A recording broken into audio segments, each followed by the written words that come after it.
త్వరలో మరో 9 అమృత్ భారత్ ఎక్స్ప్రెస్ రైళ్లు పట్టాలెక్కనున్నాయి. పశ్చిమ బెంగాల్, అస్సాం నుంచి దేశంలోని వివిధ ప్రాంతాలకు రాకపోకలు సాగించనున్నాయి. ఈ మేరకు రైల్వే శాఖ మంత్రి అశ్విని వైష్ణవ్ సామాజిక మాధ్యమం ఎక్స్లో ఓ పోస్ట్ పెట్టారు. ఈ ఎక్స్ప్రెస్ రైళ్లు పశ్చిమ బెంగాల్, అస్సాం నుంచి బీహార్, ఉత్తరప్రదేశ్, కర్ణాటక, తమిళనాడు, మహారాష్ట్రలోని వివిధ ప్రాంతాల మీదుగా వెళ్తాయని పేర్కొన్నారు.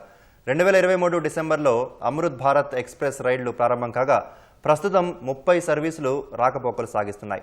మరో వారంలోపు 9 కొత్త అమృత్ భారత్ ఎక్స్ప్రెస్ రైళ్లు ప్రారంభమవుతాయని రైల్వే శాఖ ఓ ప్రకటనలో పేర్కొంది. ఈ రైళ్లతో తూర్పు, సబ్ హిమాలయన్ ప్రాంతాల నుంచి దక్షిణ, పశ్చిమ, మధ్య భారత్లోని ప్రధాన నగరాలకు రైల్వే కనెక్టివిటీ ఏర్పడుతుందని తెలిపింది. తక్కువ ఛార్జీతో సుదూర ప్రాంతాలకు కనెక్టివిటీ పెంచేందుకు రైల్వేలు చేస్తున్న నియంత్రణ ప్రయత్నంలో భాగంగా కీలక కారిడార్లలో 9 అమృత్ భారత్ ఎక్స్ప్రెస్లను ప్రవేశపెడుతున్నట్లు రైల్వే మంత్రిత్వ శాఖ తెలిపింది.